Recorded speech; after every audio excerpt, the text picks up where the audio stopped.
اللہ اللہ اللہ اللہ۔ بسم اللہ الرحمن الرحیم۔ السلام علیکم ناظرین، پروگرام آج کے عالم میں میں ہوں مصباح اللہ صابر، آپ کے سوالات اور ان کے جوابات کے ساتھ۔ آج کے پروگرام میں جو سوالات پوچھے گئے ہیں جوابات سمیت آپ کے سامنے پیش کیے جا رہے ہیں۔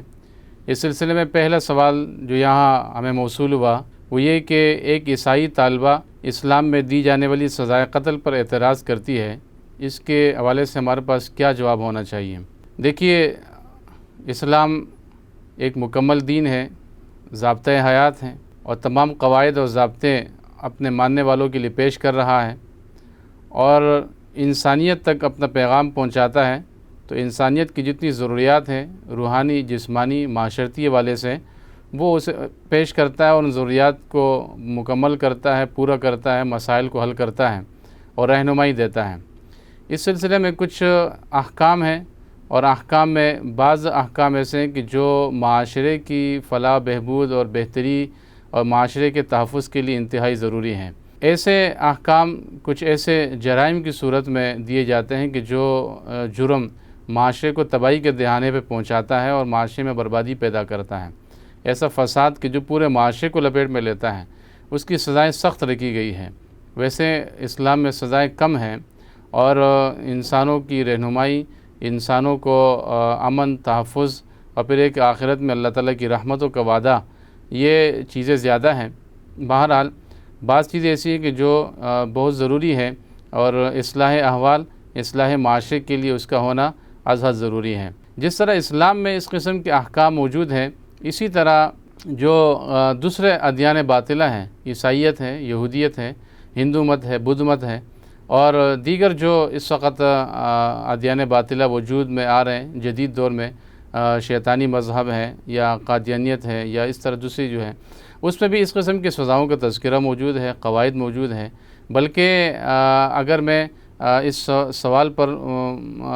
ایک اور سوال کرتا ہوں، اس سوال کے جواب میں سوال اٹھاتا ہوں، اور سوال یہ ہے کہ امریکی صدر کی بات نہ ماننے والا یا اس سے غداری کرنے والا، امریکی آئین سے غداری کرنے والا، یورپ کے جو ممالک ہے اس کے اندر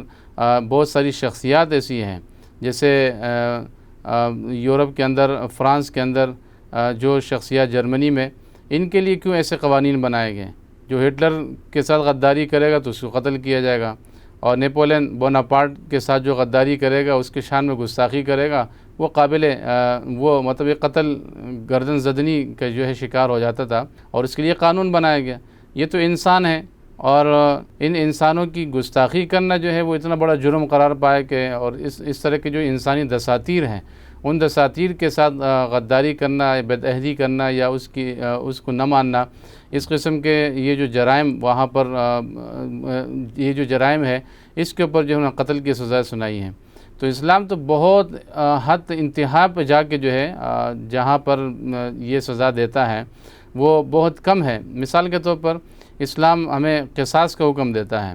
کتب علیکم القصاص فی القتلى الحر بالحر والعبد بالعبد والانثى بالانثى۔ تو یہاں پر بھی جو ہے عدل سے کام لے رہا ہے، یعنی جو آدمی کسی کو قتل کرے گا تو اس کی سزا قتل ہی ہوگی۔ بلکہ فقہاء نے تو یہ بات لکھی ہے کہ جس طرح قتل کیا ہے اسی طرح قتل کیا جائے گا، کسی دوسری صورت کو اختیار نہیں کیا جائے گا، کہیں ایسا نہ ہو کہ اس میں بے انصافی ہو جائے، ناانصافی ہو اور عدل کے خلاف کوئی ایسا عمل نہ ہو جائے۔ اس لیے اکثریت فقہاء نے جو ہے یہ قول اختیار کیا ہے کہ اس معاملے میں بھی عدل کیا جائے گا۔ اسی طرح قرآن بھی یہ کہتا ہے کہ الحر بالحر والعبد بالعبد والانثى بالانثى، آزاد کے بدلے آزاد، غلام کے بدلے غلام ہے اور عورت کے بدلے عورت ہے۔ ایسا نہیں ہو سکتا قتل جو ہے کوئی عورت کرے اور اس کے قصاص میں جو ہے کوئی مرد مارا جائے، قتل کوئی آزاد آدمی کرے اور قصاصاً جو ہے کوئی غلام قتل کیا جائے، ایسا کبھی نہیں ہو سکتا۔ اسلام نے اس حوالے سے بھی ضابطہ دیا ہے۔ حالانکہ آپ مغربی اقوام کو آپ دیکھ لیں، ان کی تاریخ اٹھائیے یا روم اور فارس کے آپ دساتیر کو اٹھائیے اور ان کی جو سزائیں ہیں یا انہوں نے جو سزائیں دی ہیں لوگوں کو، ان کو اٹھا کے آپ دیکھیں کہ چھوٹی چھوٹی باتوں پہ جو ہے وہ لوگوں کو موت کی سزا دیتے تھے، اور وہ سزا بھی ایسی ہوتی تھی کہ تڑپا تڑپا کر جو ہے لوگوں کو مارا جاتا تھا، اور بے گناہ لوگوں کو مارا جاتا تھا۔ جن کو موت کی سزا نہیں دینی چاہیے ہوتی تھی ان کو موت کی سزا ملتی تھی، اور زندہ انسانوں کے زندہ انسانوں کی جو ہے چمڑی ادھیڑ دی جاتی تھی اور وہ جو ہے اسی طرح تڑپتے تڑپتے مر جاتے تھے۔ بڑے بڑے کڑے ہوتے تھے جس میں تیل ابالا جاتا تھا اور گرم تیل کے اندر انسان کو ڈال دیا جاتا تھا اور اس پہ پگھل جاتا تھا۔ یہ تو مغربی اقوام یا عیسائیت جو موجودہ اس وقت جو عیسائیت کہلائی جاتی ہے اور اپنے آپ کو عیسائی کہتے ہیں، ان کی صورتحال ہے۔ اور یہود کا تو آپ کو پتہ ہی ہے کہ انسانیت کے جتنا قتل عام اور جتنی انسانیت کی تباہی و بربادی کا سامان ہے وہ پہلے بھی یہود کرتے رہے، اور آج کے دور میں تو اور بھی زیادہ جو ہے اس عمل میں وہ شریک ہیں۔ شیطانی مذاہب نکال کے انہوں نے انسانوں کے اخلاق کو، ان کے اعمال کو، ان کی معاشرت کو، ان کی معیشت کو اور ان کے تمام وہ چیزیں کہ جو ایک انسان کے اشرف المخلوقات ہونے کو ظاہر کرتی ہے، اسے تباہ و برباد کر دیا۔ ایسا اخلاقی فساد برپا کر دیا ہے کہ جہاں پر یہ سوال جو ہے اپنی حیثیت کھو بیٹھتا ہے کہ جی اسلام میں قتل کی سزا کیوں دی جاتی ہے۔ اسی طرح دوسرا سوال جو ہمیں موصول ہوا ہے وہ یہ کہ اگر خاوند ایک شادی کر لے تو کیا پہلی بیوی طلاق مانگ سکتی ہے؟ اس میں دیکھیں بات یہ ہے کہ انسانی جو فطرت ہے، جو صنف ہے، اللہ تعالیٰ نے اس کے حساب سے شریعت میں احکام عطا فرمائے ہیں۔ تو اسی حساب سے جو ہے رسول اللہ صلی اللہ علیہ وسلم کی جو سیرت طیبہ ہے، آپ کی سنت مبارک، آپ کے اقوال فرامین ہیں، وہ ہم تک پہنچے ہیں، اور اسلام نے ہمیں اس بات کی اجازت دی ہے، مردوں کی اس بات کی اجازت ہے کہ وہ ایک سے زائد شادیاں کر سکتے ہیں، لیکن اس کی ایک حکمت ہے۔ ہمارے ہاں عموماً اس بات کا تصور اور چرچا کیا جاتا ہے کہ جی مرد کو ایک سے زائد شادی کرنے کی اجازت دی گئی ہے،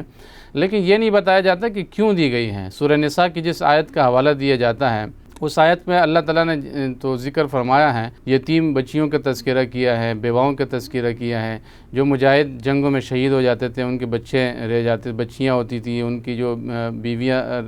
رہ جاتی تھیں، تو یہ ان کے حوالے سے جو ہے حکم دیا گیا تھا کہ اسلامی معاشرے کے اندر ایسا نہ ہو کہ جو لوگ اسلام کے غلبے کی جدوجہد کرتے ہوئے شہادت کی موت پاتے ہیں، ان کی بیٹیاں جو یتیم بچیاں ہیں وہ بے سہارا نہ رہ جائے، ان کی بیویاں جو بیوہ ہو گئی ہیں کہیں ایسا تو نہ ہو کہ در در کی ٹوکرے کھائیں۔ یہ اسلامی معاشرت کا ایک سبق ہے، ایک اصول ہے، اس لیے اجازت دی گئی۔ تو یہ جو اجازت ہے اللہ رب العالمین کی طرف سے ہیں،